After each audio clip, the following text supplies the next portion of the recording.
Bonjour, nous sommes très heureuses de vous retrouver aujourd'hui pour un nouvel épisode du podcast Le rendez-vous pour booster votre carrière. Marie Holmbrook est ancienne avocate et fondatrice du cabinet de recrutement Atorus Executive pour les fonctions juridiques et RH. Je suis Delphine Bordier, ancienne avocate et directrice juridique, aujourd'hui consultante en Legal Operations pour aider les entreprises à être plus performantes, plus visibles et mieux positionnées. Le but de cette émission, partager avec vous des clés et des conseils sur les sujets management, ressources humaines et développement personnel. Le tout en 15-20 minutes avec un invité qui se prête au jeu de nos questions. Aujourd'hui, nous recevons Gauthier Dewas, pilote et leader de la Patrouille de France. Et nous allons aborder le sujet du leadership et comment fédérer une équipe. Bonjour Gauthier, bonjour Marie. Est-ce que Gauthier, d'abord tu peux s'il te plaît te présenter ? Eh bien, bonjour Marie, bonjour Delphine. Eh bien, je m'appelle Gauthier Dewas, j'ai 48 ans, j'ai été leader de la Patrouille de France, militaire dans l'armée de l'air pendant 25 ans et je suis vraiment heureux d'être avec vous aujourd'hui. Ce qui me porte le plus à l'heure actuelle, au-delà de ma famille, eh bien, c'est cette notion d'équipe qu'on va partager ensemble. Merci beaucoup Gauthier d'être avec nous aujourd'hui. La question qu'on aimerait te poser en tant qu'ancien leader de la Patrouille de France, c'est comment on fédère une équipe ? C'est une question qui est pas facile et je pense que si tout le monde en avait le secret, voilà, ce serait, c'est quelque part la question que tout le monde se pose avant de devenir manager et de se dire est-ce que j'ai les compétences pour fédérer une équipe. Et les premières choses dans lesquelles il faut pas tomber, c'est des espèces de croyances idiotes où, par exemple, on va dire que pour fédérer une équipe, pour être un bon leader, il faut être le meilleur. Déjà, le leader, c'est pas le meilleur.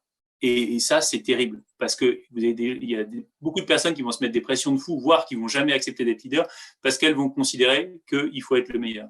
Donc, pour fédérer une équipe, moi, je pense que c'est avant tout une énorme aventure humaine où on va accepter de tomber les postures, sortir de notre ego, parce que c'est souvent la posture qu'on va mettre, c'est énormément de barrières, de choses qu'on s'est inventées pour éviter de souffrir, pour éviter de passer pour un nul.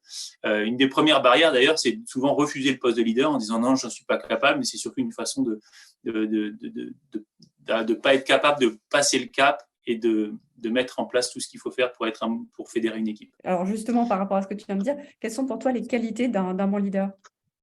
Les qualités d'un bon leader, c'est avant tout quelqu'un qui va être à l'écoute.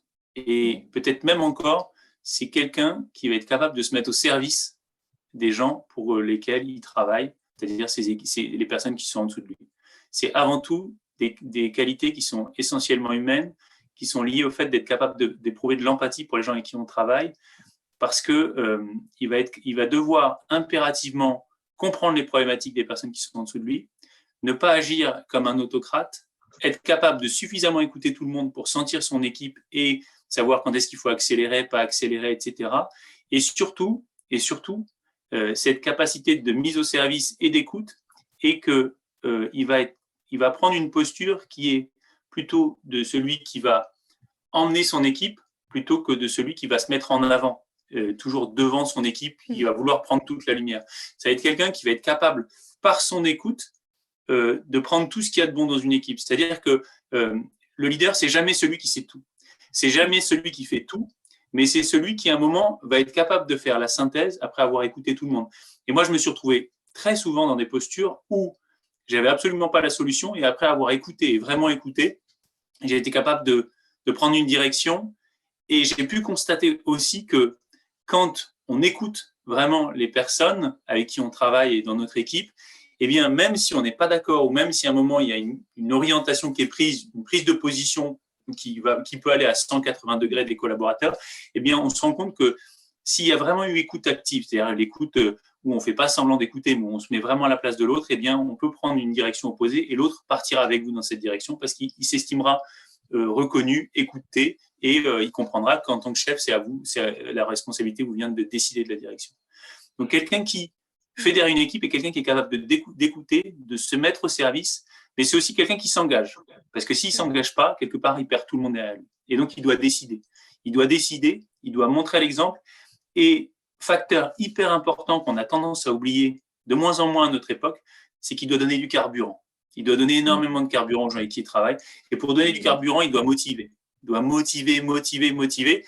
Et j'ai envie de dire, de manière assez réciproque, lui, il a besoin de motivation aussi. Et donc, c'est comment est-ce qu'on fait attention, aux personnes qui sont nos leaders. C'est-à-dire que autant lui doit donner du carburant aux gens qui managent, qui dirigent, autant les personnes qui sont managées doivent aussi lui donner du carburant, faire attention à lui, parce que c'est souvent une pièce hyper importante du dispositif. Il doit donner une vision, parce que c'est ce qui tire vers le haut. Et enfin, il doit critiquer, il doit être capable d'être droit et d'être juste, parce que c'est une forme de respect. Dans une équipe, s'il n'y a pas de respect, il n'y a pas d'équipe. Et la première façon de respecter l'équipe, c'est de la critiquer, qu'elle soit de manière positive ou négative.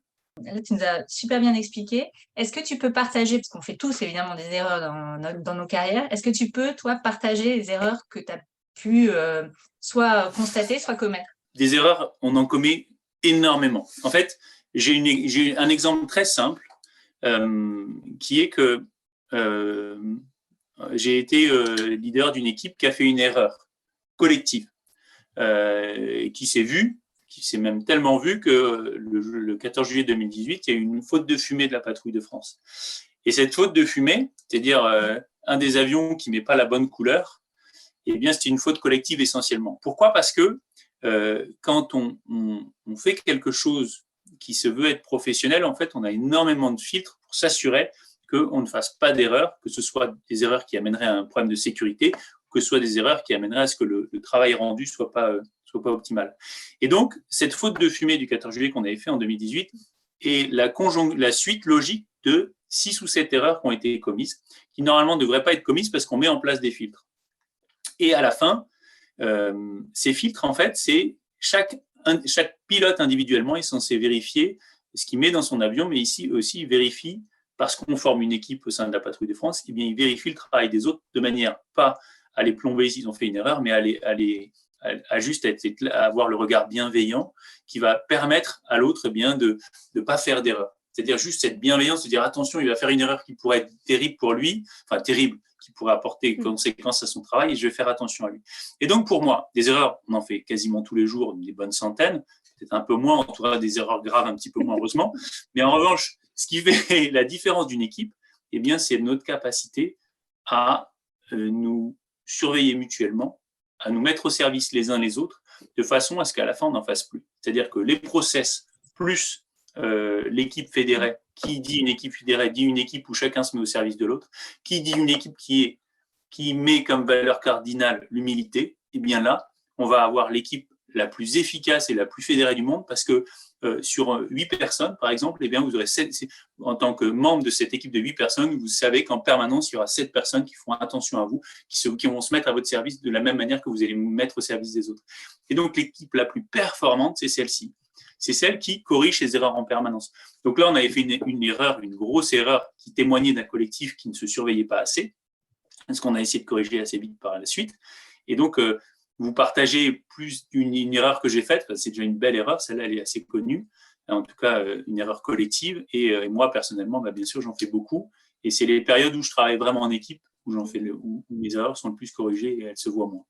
D'ailleurs, on a une petite, en termes de conclusion, on a une question à te poser. S'il y avait un conseil, un seul et unique conseil que tu voudrais donner aux futurs managers, aux managers actuels, ce serait quoi ? Se mettre au service des gens pour lesquels ils travaillent, et sublimer dans leurs équipes la valeur d'humilité, qui n'est pas une valeur où on veut ne pas rechercher la performance au sens où on accepterait tout, qui est bien au contraire une valeur où on va essayer de s'engager à 200%, mais pour les autres. Écoute, merci beaucoup, merci pour ce moment d'échange. Puis on se souhaite plein de belles choses pour la suite.